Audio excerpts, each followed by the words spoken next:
ಯಲಹಂಕ ವಿಧಾನಸಭಾ ಕ್ಷೇತ್ರದ ನ್ಯಾಯಾಂಗ ಬಡಾವಣೆ 14ನೇ ಮುಖ್ಯ ರಸ್ತೆಯಲ್ಲಿ ನ್ಯಾಯಾಂಗ ಬಡಾವಣೆ ಗೃಹ ನಿರ್ಮಾಣ ಸಹಕಾರ ಸಂಘದವರು 1985ರಲ್ಲಿ 2 ನೀರಿನ ಟ್ಯಾಂಕರ್ಗಳು ನಿರ್ಮಾಣ ಮಾಡಿದ್ದಾರೆ. ನ್ಯಾಯಾಂಗ ಬಡಾವಣೆ ನಿವಾಸಿಗಳಿಗೆ ನೀರಿನ ಅನುಕೂಲವಾಗಲಿ ಎಂದು ಅಂದು ಅವರು ನಿರ್ಮಾಣ ಮಾಡಿದ್ದಾರೆ. ನಂತರದ ದಿನಗಳಲ್ಲಿ 2 ನೀರಿನ ಟ್ಯಾಂಕರುಗಳನ್ನು ಜಲಮಂಡಲಿಗೆ ಹಸ್ತಾಂತರ ಮಾಡಿದ್ದಾರೆ. ಅಂದಿನಿಂದ ಇಂದಿನವರೆಗೂ ಅಂದರೆ ಸುಮಾರು 40 ವರ್ಷಗಳಿಂದ ಟ್ಯಾಂಕರ್ಗಳು ಉಪಯೋಗವಾಗುತ್ತಿಲ್ಲ. ನ್ಯಾಯಾಂಗ ಬಡಾವಣೆಯಲ್ಲಿ ನೀರಿನ ಸಮಸ್ಯೆ ಇದ್ದರೂ 2 ಟ್ಯಾಂಕರ್ಗಳನ್ನು ಯಾಕೆ ಉಪಯೋಗಿಸುತ್ತಿಲ್ಲ ಎಂದು ಹಿರಿಯರು ತಮ್ಮ ಅಭಿಪ್ರಾಯ ವ್ಯಕ್ತಪಡಿಸಿದ್ದಾರೆ. ಗೃಹ ನಿರ್ಮಾಣ ಸಹಕಾರ ಸಂಘ ನ್ಯಾಯಾಂಗ ಇಲಾಖೆಯ ನೌಕರರ ಗೃಹ ನಿರ್ಮಾಣ ಸಹಕಾರ ಸಂಘದ ಇದರಿಂದ ಕಟ್ಟುತ್ತಿದ್ದು ಲೇಔಟ್ ಮಾಡಬೇಕಾದ್ರೆ ಸುಮಾರು 85ನೇ ಇರಬಹುದು. ಆಗ ಸುಮಾರಾಗಿ ಲೇಔಟ್ ಮಾಡಿದಾಗ ಇಲ್ಲೇ ನೀರು ಸ್ಟೋರೇಜ್ ಮಾಡಿಕೊಂಡು ಬೋರ್ವೆಲ್ಲಿಂದ ಇದನ್ನು ಉಪಯೋಗಿಸ್ಕೊಳ್ತಾ ಇದ್ದೀವಿ. ರೋಡ್ ಮಾಡೋದಕ್ಕೆ ಇದನ್ನೆಲ್ಲ ಮಾಡಿಕೊಂಡು ಕ್ರಮೇಣ ಒಂದು 10 ವರ್ಷ ಒಂದು 15 ವರ್ಷ ನಮಗೆ ನೀರು ಕೂಡ ಮನೆ ಕಟ್ಟೋರಿಗೆ ಸಪ್ಲೈ ಮಾಡಿದ್ರು. ನಾನು ಇಲ್ಲಿ ಬಂದು ಸುಮಾರು ಒಂದು 25 ವರ್ಷ ಆಯಿತು ಮನೆ ಕಟ್ಕೊಂಡು ಇಲ್ಲಿ ಬಂದು. ಆಗಿಂದ ನಮಗೆ ಇಲ್ಲಿ ನೀರು ಇದರಿಂದ ಬರ್ತಾಯಿತ್ತು, ಸ್ವಲ್ಪ ಅಷ್ಟೇನು ಸಫಿಷಿಯೆಂಟಾಗಿ ಬರ್ತಿರಲಿಲ್ಲ. ಇದೇನಾಯಿತು, ಕ್ರಮೇಣ ಈ ನಮ್ಮ ಲೇಔಟನ್ನು BBMP ಅವ್ರಿಗೆ ಹ್ಯಾಂಡ್ ಓವರ್ ಮಾಡಿದ್ರು. ಅದು ಹ್ಯಾಂಡ್ ಓವರ್ ಮಾಡಿದ್ಮೇಲೆ ನಮಗೆ ಇದರಲ್ಲಿ ನೀರು ಬಿಡ್ತಾ ಇಲ್ಲ, ಏನೂ ಇಲ್ಲ. ಸುಮಾರಾಗಿ ಬಹಳ ದುಡ್ಡು ಖರ್ಚು ಮಾಡಿ ಕಟ್ಟಿದ್ದಾರೆ. ಇದು ಬೃಹದಾಕಾರವಾಗಿ 2 ಟ್ಯಾಂಕ್ಗಳಿದೆ ಇದು, ಆದರೆ ಏನು ಉಪಯೋಗ ಬರ್ತಾ ಇಲ್ಲ 45 ವರ್ಷದಿಂದ. ಈ ಟ್ಯಾಂಕ್ ಕಟ್ಟಬೇಕಾದ್ರೆ ಈಗ ಎಷ್ಟೊಂದು ಹಣ ಖರ್ಚಾಗ್ತದೆ, ಸಾರ್ವಜನಿಕ ಹಣ ವ್ಯಯ ಆಗ್ತಾ ಇದೆ. ಭಾಳ ಬೇಜಾರಾಗ್ತದೆ ನೋಡ್ತಾ ಇದ್ದೀವಿ ನಮ್ಮ ಲೇಔಟ್ನಲ್ಲಿ ಇದನ್ನೆಲ್ಲ. ಈಗ ನಮಗೆ BBMP ಅವರು ನೀರು ಬಿಡ್ತಾರೆ. ಆ ನೀರು ಸಮಸ್ಯೆನೂ ಕೂಡ ಇದೆ. ಈಗ ನೀರು ಏನು ಸಮಸ್ಯೆ ಇದೆ, ವಾರಕ್ಕೆ 2 ದಿನ ಬಿಡ್ತಾರೆ.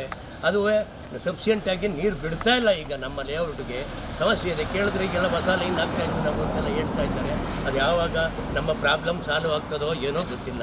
ನೀರಂದು ವೇಸ್ಟಾಗಿ ಸುಮಾರು 25 ವರ್ಷ ಸುಮ್ಗೆ ಹಂಗೆ ಇದೆ. ಇದೆಲ್ಲ ನೋಡಿ, ಎಲ್ಲ ತುಕ್ಕಿಡಿದಿದೆ. ಎಲ್ಲ ಇದನ್ನೆಲ್ಲ ಪೈಪ್ಗಳೆಲ್ಲ ತುಕ್ಕಿಡಿದು ಹೋಗಿದೆ. ಸಾರ್ವಜನಿಕರ ಹಣ ಹಿಂಗೆ ಸರ್ಕಾರದ ತಗೊಂಡೋಗಿ ಮಾಡಿ ಸರ್ಕಾರದವರೆಲ್ಲ ಉಪಯೋಗನೇ ಆಗ್ತಾ ಇಲ್ಲ. ಇದನ್ನು ಉಪಯೋಗ ಮಾಡಿಕೊಂಡ್ರೆ BBMP ಅವರು ಇಲ್ಲಿ ನೀರು ಸ್ಟೋರೇಜ್ ಮಾಡಿಕೊಂಡ್ರೆ ನಮ್ಮ ಲೇಔಟ್ಗೆಲ್ಲ ಸಫಿಷಿಯೆಂಟ್ ನೀರು ಕೊಡಬಹುದಿಲ್ಲ. ಇದ್ರ ಉಪಯೋಗ ತಗೊಬರ್ಬೋದು. ಸಂಬಂಧಪಟ್ಟವ್ರು ಇದ್ರ ಬಗ್ಗೆ ಗಮನ ಹರಿಸಬೇಕು. ಅದನ್ನು ನೋಡಿ ನಿಮ್ಮ ಮುಖಾಂತರ ಏನಾದರೂ ಇದಾದರೂ ನಮ್ಮ ಸಂತೋಷನೇ. ನಮಗೆ ಬಹಳ ಕೆಲಸಗಳು ನಮ್ಮ ಲೇಔಟಲ್ಲಿ ಮಾಡಿದ್ದಾರೆ. ಶಾಸಕರ ಬಗ್ಗೆ ನಮಗೆ ದೂರ್ತಾ ಇಲ್ಲ, ನಾವೇನು ಹೇಳಬೇಕಾದ್ರೆ.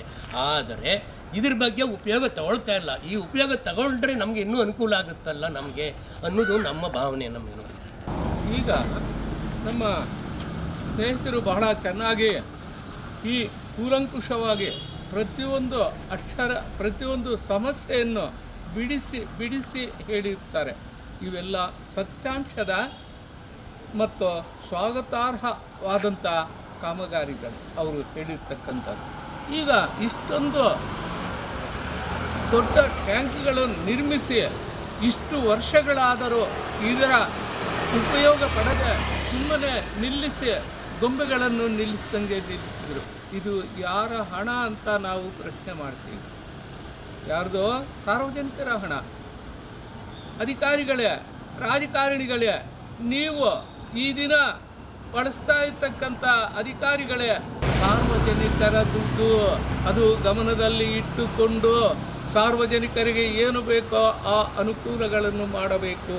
ಎಲ್ಲದಕ್ಕಿಂತ ಮುಖ್ಯವಾಗಿ ನೀರು. ಒಂದು ದಿನ ಊಟ ಇಲ್ಲದಿದ್ರೂ ಉಳಿತೀವಿ, ಅದೇ ನೀರಿಲ್ಲ ಅಂದರೆ ಬದುಕೋದೇ ಕಷ್ಟ ಆಗುತ್ತೆ. ಅದಕ್ಕೋಸ್ಕರ ತಕ್ಷಣ ಈ 2 ಟ್ಯಾಂಕುಗಳ ಸಂಬಂಧಪಟ್ಟ ಅಧಿಕಾರಿಗಳು ತಕ್ಷಣ ಬಂದು ನಾಳೆನೇ ಇದರ ಸಮಸ್ಯೆ ಏನಿದೆ, ಯಾಕೆ ನೀರು ಬಿಡುತ್ತಿಲ್ಲ ಅಂತ ಬಂದು ಸರ್ವೆ ಮಾಡಿ ಅದರ ಒಂದು ಸಮಸ್ಯೆಯನ್ನು ಪರಿಹಾರ ಮಾಡಬೇಕೆಂತಲೂ ಹೇಳುತ್ತೇವೆ. ಅದಕ್ಕೆ ನೀವು ಏನಾದರೂ ನಿರ್ಲಕ್ಷಿಸಿದರೆ ಮುಂದೆ ಆಗತಕ್ಕಂಥ ತೊಂದರೆಗಳಿಗೆ ಸಂಬಂಧಪಟ್ಟ ಅಧಿಕಾರಿಗಳೇ ಹೊಣೆಗಾರರಾಗುತ್ತಾರೆ. ಅವರ ಸ್ವಂತ ಹಣವನ್ನು ಇದಕ್ಕೆ ಏನು ಖರ್ಚಾಗಿದೆಯೋ ಅಷ್ಟು ಹಣವನ್ನು ಒಂದು ಸರ್ಕಾರ ಅವರಿಂದ ವಸೂಲು ಮಾಡಬೇಕಂತಲೂ ನಾನು ಈ ಸಂದರ್ಭದಲ್ಲಿ ಹೇಳುತ್ತೇನೆ. ಅದಕ್ಕೆ ಆಗಲಿಲ್ಲ ಅಂದರೆ ಇದು ಕಾನೂನುಬದ್ಧವಾಗಿ ಕಾನೂನು ಹೋರಾಟ ಮಾಡುತ್ತೇವೆ. ನಾವು ನಾಳೆ ಬೆಳಗ್ಗೆ ಇದನ್ನು ನಿರ್ಲಕ್ಷಿಸಿ ಇದು ಯಾರ್ದೋ ಸೊಮ್ಮು ಯಲ್ಲಮ್ಮನ ಜಾತ್ರೆ ಅಂತ ಮಾಡುವಂಥ ವ್ಯವಸ್ಥೆ ಅಲ್ಲ. ತಕ್ಷಣ ಇದಕ್ಕೆ ಸ್ಪಂದಿಸದಿದ್ದರೆ ಮತ್ತೆ ಕಾನೂನು ಹೋರಾಟ ಮಾಡಬೇಕಾಗುತ್ತದೆ. ಸಂಬಂಧಪಟ್ಟ ಅಧಿಕಾರಿಗಳೇ, ರಾಜಕಾರಣಿಗಳೇ ಸಾಧ್ಯವಾದಷ್ಟು ಸಾರ್ವಜನಿಕರ ಸಮಸ್ಯೆಯನ್ನು, ಈ ಲೇಔಟಿನ ಸಮಸ್ಯೆಯನ್ನು ಪರಿಹಾರ ಮಾಡಬೇಕೆಂದು ತಮ್ಮಲ್ಲಿ ನಾನು ಒತ್ತಾಯ ಮಾಡುತ್ತೇನೆ, ಮನವಿ ಮಾಡುತ್ತೇನೆ. ಇದನ್ನು ಸಾಧ್ಯವಾದಷ್ಟು ಈ ಬೇಸಿಗೆ ಸಮೀಪಿಸುತ್ತಿರುವುದರಿಂದ ಬೇಸಿಗೆ ಎಷ್ಟು ನೀವು ಅರ್ಜೆಂಟಾಗಿ ಮಾಡಿದರೆ ಅಷ್ಟು ಜನರಿಗೆ ಅನುಕೂಲ ಮಾಡಬೇಕಾಗುತ್ತದೆ. ಅದನ್ನು ತಕ್ಷಣ ಮಾಡಬೇಕೆಂತ ಒತ್ತಾಯ ಮಾಡುತ್ತೇನೆ.